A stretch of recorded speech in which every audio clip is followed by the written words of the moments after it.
सादर प्रणाम। नवरात्रि की इस पावन बेला में जब हम हर दिन माँ के अलग अलग स्वरूपों से प्रेरणा प्राप्त कर रहे हैं, तो आइए आज चलते हैं अगले स्वरूप की ओर। हम 7वें दिन में प्रवेश कर गए हैं और अंतिम चरण चल रहा है, 7, 8, 9, अंतिम 3 दिन त्रिपदा गायत्री। पहले 3 दिन, फिर अगले 3 दिन और अंतिम 3 दिन। गायत्री महामंत्र में भी 3 पद हैं, तत्सवितुर्वरेण्यम भर्गो देवस्य धीमहि धियो यो न प्रचोदयात्। तो उसी प्रकार हमने पहले 3 दिनों में असुरत्व के नाश करने के और अगले 3 दिनों में सृजन की बातें करी। अब क्या हो रहा है, जब सृजन भी होगा ना, तो बहुत सारी चीज़ों का विध्वंस भी साथ साथ चलता रहेगा। इट्स अ पैरेलल प्रोसेस, जैसे एक तरफ से ब्लड चढ़ रहा है, दूसरी तरफ से ब्लड उतर रहा है। आज का जो स्वरूप है माँ का, वो है महाकाली स्वरूप। इस स्वरूप पे चलने से पहले थोड़ा सा देख लेते हैं कि ये कथानक है क्या और कैसे इसके लिए हमारे अंदर प्रेरणा देने के लिए जो बातें छुपी हैं उनको समझेंगे। माँ ने रक्त बीज का संहार किया। रक्त बीज चंड मुंड संहारे शोणित बीज हरे। चंड मुंड को मार चुके, उसके बाद रक्त बीज आया। रक्त बीज सेनापति था, रक्त बीज असुर भी था। ऐसे मार्कंडेय पुराण में अलग अलग तरीके से कथा मिलती है। तो रक्त बीज नाम का एक असुर है जो बहुत शक्तिशाली है, जिसने ब्रह्मा जी से वरदान प्राप्त कर रखा है।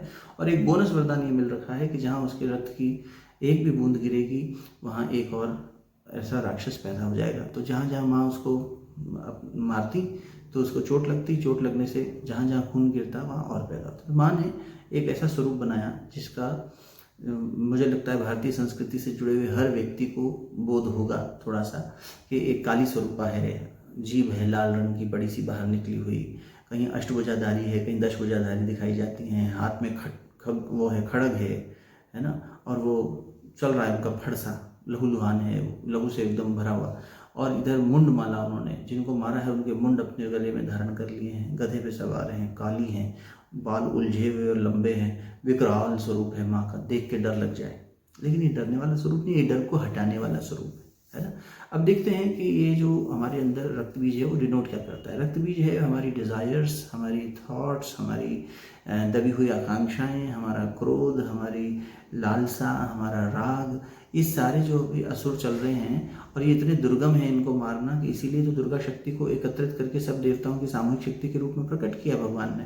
तो अब क्या हुआ, ये जो सामूहिक शक्ति है इन सब असुरत्व को एक साथ सप्रेस करने और मारने के लिए आगे बढ़ रही है। मारने का मतलब है उनकी इस फॉर्म से उन्हें दूसरे फॉर्म में कन्वर्ट कर देना। देखिए सिद्धांत है फिजिक्स का, energy can never be created not be destroyed, it can only be transformed from one form to another.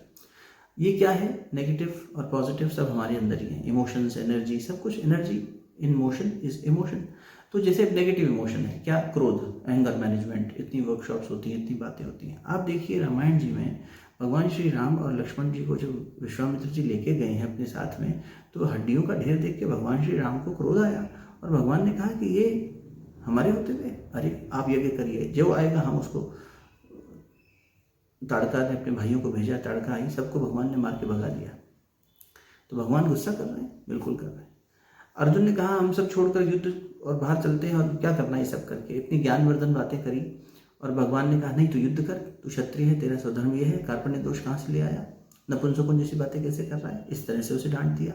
अब आप खुद सोचकर देखिए कि जहाँ पर भगवान ही प्रेरित कर रहे हैं युद्ध करने के लिए, कहीं कहीं धर्म अधर्म भी धर्म हो जाता है। परम पूज्य गुरुदेव लिखते हैं यम नियम आसन प्राणायाम नाम की एक पुस्तक में एक्सप्लेन करते हुए, क्योंकि अहिंसा की व्याख्या वहाँ मिलती है यम नियम में, कि अहिंसा, और महाभारत का उदाहरण देते हैं कि जब किसी पाप कर्म से पुण्य पैदा हो, जब किसी युद्ध से शांति पैदा हो। अरे युद्ध से शांति कैसे पैदा हो सकती है, अरे पाप कर्म से, दुष्कर्म से, ये दुष्कर्म है युद्ध करना, मारना किसी को, और इससे पुण्य पैदा हो रहा है, ऐसा संभव है। हाँ, जब किसी अधर्म से धर्म की स्थापना होती हो, युद्ध अधर्म दिखाई दे रहा है, बाहर से देखने पर धर्म दिखाई दे रहा है, पर इससे धर्म की स्थापना हो रही है, तो भगवान खुद खड़े होकर वो कर्म करवा रहे हैं, ये मान्य है, स्वीकार्य है।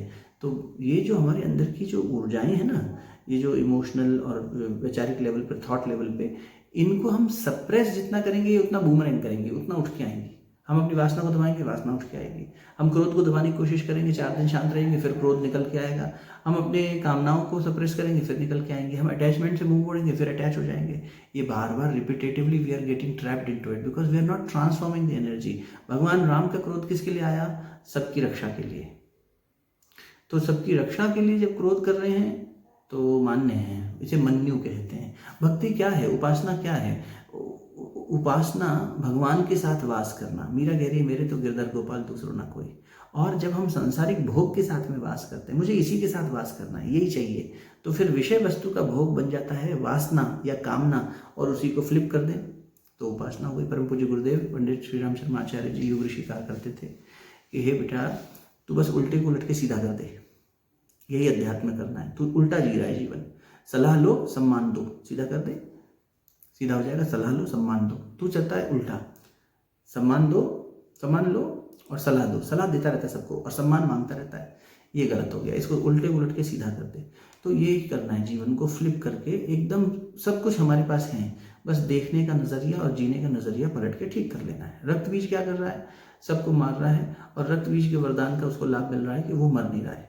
तो माँ ने एक ऐसा स्वरूप अपनाया कि यार ये तो एक विचार को, अब मेडिटेशन करने बैठे एक विचार को सप्रेस करते हैं, 10 विचारों की श्रृंखला आ जाती है, एक भावना से मुंह मोड़ते हैं 10 बार। लेकिन ये जो तमस है ना, अंधकार, ये आवश्यक है। ये तमस क्यों आवश्यक है? आप सब जानते हैं कि सुबह से उगते हुए सूर्य का सुख क्या होता है, और सांझ ढलते हुए सूर्य के बाद में जब दीपक प्रकाशित करते हैं तो अंधेरे में जलाए हुए दीपक का क्या मोल है? दिन में दीपक जलाते हैं उतना आनंद नहीं देता जितना रात को देता है। नाइट लैंप दिन में थोड़ी ना मज़ा देता है जो रात को देता है। दीपावली रात को मना रहे हैं, होली का रात को मना रहे हैं, पर्व रात को दीपक जला के मनाए जा रहे हैं, साधना कर रहे हैं रात को बैठकर, ज्योति की साक्षी बना के, अग्नि को साक्षी बना के कर रहे हैं। ये क्या हो रहा है? अंधकार की वजह से अमावस्या का अपना महत्व है, पूर्णिमा का महत्व अमावस्या से और बढ़ जाता है, प्रकाश का महत्व अंधकार की वजह से और बढ़ जाता है। तो भगवान ने सब व्यवस्थित तरीके से बनाया है, सतोगुण, रजोगुण, तमोगुण। होता ही क्या है कि जब ये इम्बैलेंस कर देता है तब दिक्कत हो गई। आप अपने शरीर को देख लो, यथा पिंडे तथा ब्रह्मांडे। हमारे शरीर में कॉर्टिसोल और एड्रेनलिन, 2 ऐसे हार्मोन हैं जिसके लिए कोई ये सोच सकता है भगवान ने क्यों बनाया कॉर्टिसोल हार्मोन? स्ट्रेस हार्मोन बनाते ही नहीं, ये स्ट्रेस हार्मोन है। लेकिन सुबह जब शरीर जब उठता है तो शरीर को हम बिस्तर से उठाते ही इसलिए हैं क्योंकि इसमें कॉर्टिसोल और एड्रेनलिन हार्मोन केमिकल सिक्रीट होते हैं, तब शरीर उठता है। ये अगर ना हो तो मनुष्य पड़ा रहेगा मेलाटोनिन के असर में, रात को सिक्रीट हुआ था, सो गया। ये पुश करते हैं। क्या भय हमारे जीवन में जरूरी नहीं है? Does it not keep us alert? क्या मन्यु के रूप में गुस्सा जरूरी नहीं है? एक आंख प्यार की, एक आंख सुधार की। क्या अनुशासन के लिए कठोर होना आवश्यक नहीं है? ये बहुत जरूरी है। इसलिए ये नकारात्मक नहीं है। इनको सही तरीके से इस्तेमाल नहीं करते हैं तब जीवन नकारात्मक हो जाता है। वरना ये सब हर्ट मुझे क्या बता रहा है? It's a negative emotion that I am hurt, but it is telling me that I need to reach out, I need to break my pattern. ये हमें सिखा रहा है। रक्त बीज, माँ ने महिषासुर को मारा नहीं, महिषासुर मर्दिनी, महिषासुर को यम जी को वो गिफ्ट कर दिया महिषासुर को हराने के बाद। यम भगवान ये लीजिए मेरी तरफ से गिफ्ट। अच्छा माता जी, यम क्या है? डिसिप्लिन के भगवान। अब डिसिप्लिन में रखना इसको। ये क्या है? तमस, भैंसा। ये इनडिसिप्लिन हो जाएगा तो फिर यही उपद्रव मचाता फिरेगा। हमारे अंदर की तामसिक वृत्तियों को जब हम अनुशासित करना सीख जाते हैं तो हमारे लिए लाभकारी हो जाती हैं। So learn to utilize. This is emotional intelligence. This is spiritual intelligence. Only when we are into that field. सब अर्जुन से बड़ा डिप्रेशन किसे आया होगा? इतने बड़ा एंजाइटी और पैनिक अटैक किसे आया होगा? एग्जाम से जस्ट पहले, इंटरव्यू से जस्ट पहले, युद्ध से जब जस्ट पहले। इतना बड़ा ऐसा युद्ध दुर्योधन दोबारा कभी पृथ्वी पे नहीं होगा। इतनी बड़ी घटना, और उसका महानायक है अर्जुन। लेकिन डायरेक्टर साहब को कह रहा है I can't take the shot, मैं नहीं करना चाहता, आई क्विट। और भगवान उसे अध्यात्म के आधार पर मन को ऊंचा उठा देते हैं और कहते हैं अब तू समता की स्थिति में युद्ध कर।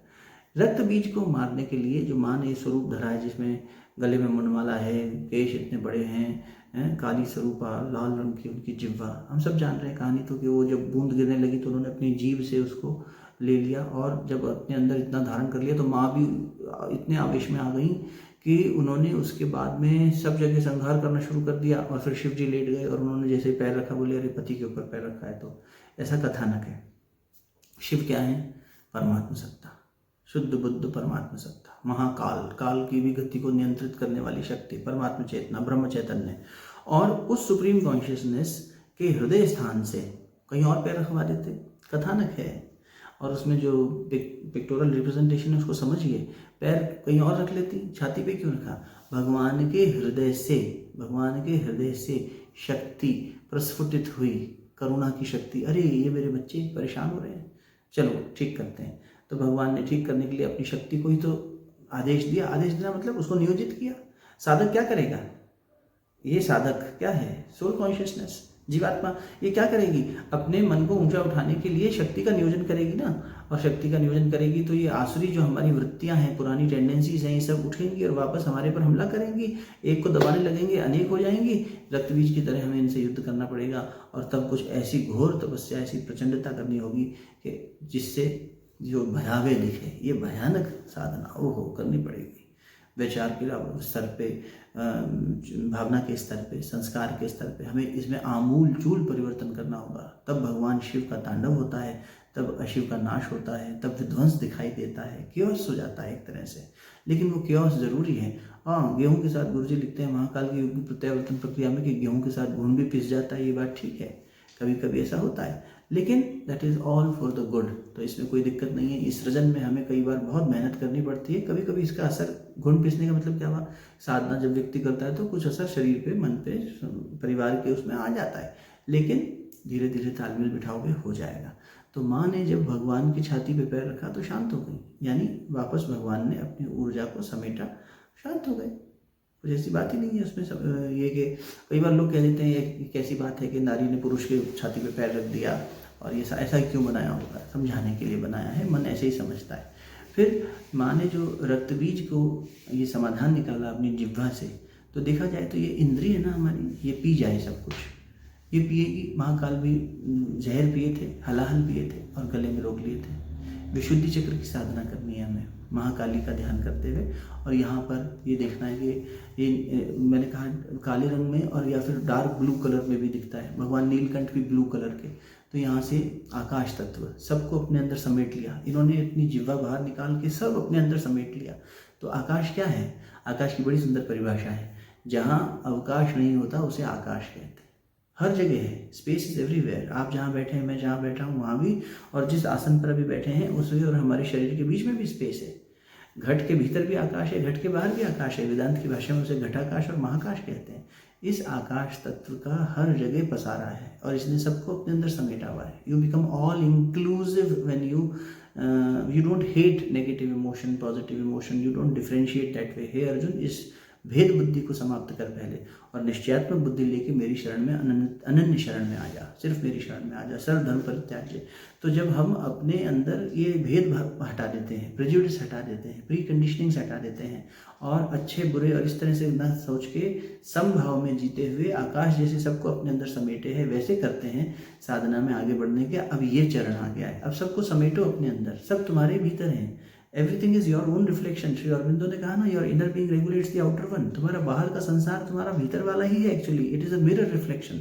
तो अब तुम अपने आप को ये मत सोचो कि मैं अच्छा हूँ, ये बुरे हैं, मैं साधना कर रहा हूँ, ये कम कर रहे हैं, या मेरे अंदर ये बुराई है, सेल्फ हेटरेट, सेल्फ हार्म, ये सब नहीं। All inclusive. व्यक्ति आज एक्सक्लूसिव बनना चाह रहा है, एक्सक्लूसिव तरीका, एक्सक्लूसिव पहनावा, एक्सक्लूसिव ये, एक्सक्लूसिविटी नहीं, इंक्लूसिविटी। आप देखो जिन लोगों के विजन्स बड़े हैं, चाहे वो बिजनेस फील्ड में हो, चाहे सोशल अपलिफ्टमेंट फील्ड में हो, चाहे साइंटिस्ट हो, चाहे कुछ हो, they are inclusive in nature. और जो नैरो माइंडेड है, संकीर्ण है, वो क्या है? एक्सक्लूसिविटी की बात करता है। उसका स्पेस डिवाइडेड है। एक्सपैंड योर स्पेस, इंक्लूसिव बनिए, आकाश तत्व की साधना कीजिए, और माँ के इस स्वरूप के साथ जुड़कर माँ ने सबको अपने अंदर इकट्ठा कर लिया। और जब इकट्ठा कर लिया तो उसको रिकैलिब्रेट परमात्मा कर देगा, गुरु कर देगा। उनके हृदय स्थान का ध्यान करते रहो, गुरु के हृदय स्थान का ध्यान करते रहो, अपने आकाश को बढ़ाते रहो, अपने स्वरूप को बढ़ाते रहो। तुम्हारा स्वरूप बढ़ता चला जाएगा, लोग जुड़ते चले जाएंगे। तुम्हारा स्वरूप मतलब अब एक स्वरूप हो गए ना, अब बस वो स्वरूप बढ़ता चला गया और गुरु का ध्यान कर रहे हैं। हनुमान जी ने स्वरूप विकराल बना लिया, बड़ा बना लिया, जरूरत पड़ी छोटा बना लिया। सुरसा के सामने छोटे भी हो गए, बड़े भी हो गए, है ना। अष्ट सिद्धियाँ हैं हनुमान जी के पास, जानकी माता के आशीर्वाद से। बस वैसी बात है, गुरु कृपा करते हैं, भगवान गुरु बन के आते हैं, मार्गदर्शन देते हैं, और साधक अपने जीवन में आगे बढ़ पाता है। महाकाली स्वरूपा माँ को प्रणाम करते हुए फिर से आपकी साधना के लिए बहुत बहुत शुभकामनाएं। कल महागौरी का स्वरूप होगा, और नौमी पे सिद्धिदात्री। सिद्धिदात्री मतलब यहाँ से सिद्धियाँ ही सिद्धियाँ, सिद्धियाँ ही सिद्धियाँ, सहस्त्रार कमल का जागरण, इसलिए उसको हम क्राउन चक्र पे यानी अपना सहस्त्रार चक्र पे देखते हैं। और अभी महागौरी और फिर महाकाली के बाद महागौरी, ये दोनों एक तरह से अंधेरा और प्रकाश, दोनों का अस्तित्व बहुत आवश्यक है। माँ ने ऐसा काला स्वरूप धरा जैसे अंधकार हो, और उसमें से प्राकट्य ले लेंगी महागौरी के रूप में। ये सब जुड़ी हुई श्रृंखलाएं हैं। माँ ने बहुत सुंदर ये हम लोगों को दर्शन दिए हैं। इस दर्शन के माध्यम से डरना नहीं है, इससे सजग हो जाना है कि हमारे पास माँ अगर है और हम परेशानी में हैं तो माँ ऐसा विकराल रूप धर के भी आ सकती है और असुरों का विध्वंस कर सकती है, उनको ट्रांसफॉर्म कर सकती है। बहुत बहुत शुभकामनाएं फिर से एक बार। कल मिलते हैं महागौरी स्वरूप में।